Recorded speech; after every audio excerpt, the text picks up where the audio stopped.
souvent, effectivement, le débat sur les institutions, tout au moins sous la forme où il est engagé aujourd'hui, c'est-à-dire la bannière de la 6e République, du 6e République en général indéterminée, sert de diversion à des problèmes, plus sérieux. En même temps, on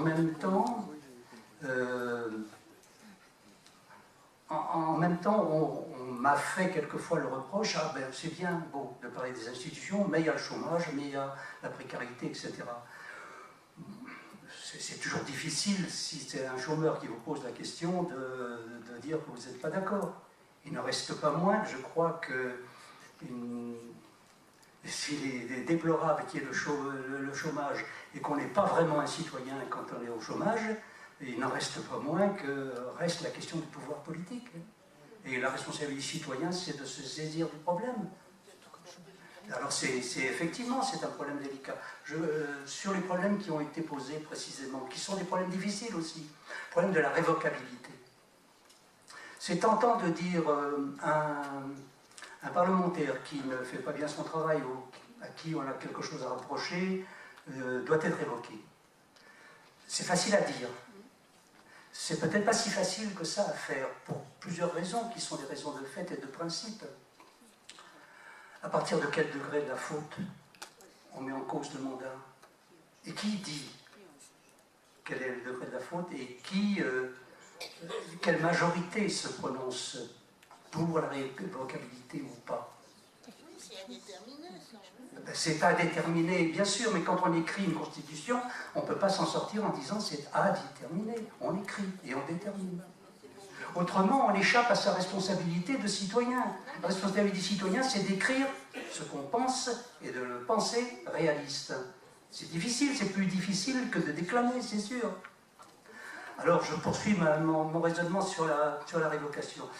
Pourquoi c'est difficile également? C'est parce que, et je pense que c'est une bonne chose, depuis la Révolution française, quand un élu est élu dans une circonscription, à partir du moment où il est élu, il ne représente pas sa circonscription. Il représente la nation tout entière. Comment on rend compatible la révocation par le local de quelqu'un qui est national? C'est un problème qui est posé. Il faut répondre à cette question. Moi, ma réponse n'est pas très assurée. Mais on ne peut pas dire qu'il faut révoquer. Ça ne suffit pas. Il faut dire comment, qui, pour quelle raison. Comme dans les pays du Nord, par une commission tirée au sort au niveau national. Donc, il serait plus légitime que le suffrage universel qui a porté la parole, la personne au poste qu'elle occupe. Vous voyez bien qu'il y a des contradictions. Vous instituez le tirage au sort comme plus légitime que l'élection. Bon, c'est peut-être votre sens de la démocratie. Ça pouvait l'être sur l'agora à Athènes. Je doute qu'on puisse se servir de cela aujourd'hui. Voilà. Donc, il ne faut pas se débarrasser des questions par des formules. Je crois qu'il faut aller jusqu'au bout de la proposition que l'on fait pour voir si ça marche ou si ça ne marche pas. Autrement, c'est trop facile. C'est trop facile. Alors effectivement, la référence à 1793, elle est très intéressante. Bon, est-ce qu'elle est applicable en France aujourd'hui? Vous avez dit à peu près les choses, effectivement. Les articles 58 et 59 de la Constitution de 1793 disent qu'on envoie les lois votées par l'Assemblée aux assemblées primaires des cantons et des départements. Et si un certain pourcentage de ces assemblées primaires si moins d'un certain pourcentage de ces assemblées primaires ne refuse pas cette loi que l'on appelle loi proposée, elle est acceptée. C'est une manière intéressante d'impliquer les assemblées locales dans le vote d'une loi, en n'oubliant pas quand même que la loi, c'est l'expression de la volonté générale. Et donc vous voyez bien qu'à partir de là, des intérêts locaux peuvent se glisser dans l'appréciation que l'on fera. Écoutez la radio simplement aujourd'hui pour voir la diversité des opinions.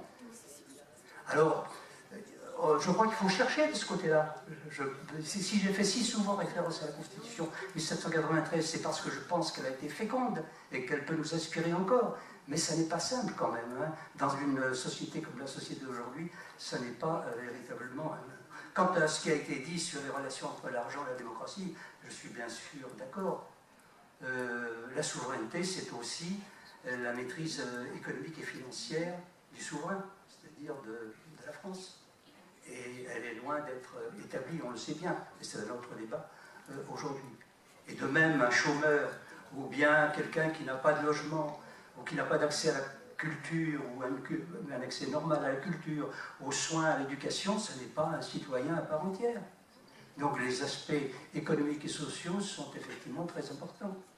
Au point que certains, pour tourner la difficulté, je crois que Martin Herrich l'a fait, dit qu'il faudrait donner à tout le monde un revenu minimum de citoyenneté. Bon, il n'y a rien de plus généreux que ça. Quelqu'un qui naît, il a un RSA, ou quelque chose qui ressemblera à ça. Seulement, il faut discuter là encore un peu plus loin. Qu'est-ce que ça revient à faire? Ça revient à institutionnaliser une séparation dans la société entre les gens qui seront assistés et qui le seront de manière durable, et ceux qui auront une créance sur la société en raison du travail qu'ils exercent. C'est pas facile d'arbitrer entre cela. Aux États-Unis, on appelle ça les bad jobs. C'est-à-dire on fera faire à ceux qui sont assistés le sale boulot. Est-ce que finalement on souhaite cette conséquence? Non, on ne la souhaite pas, évidemment. Mais on voit bien qu'elle peut y conduire. Difficulté là encore.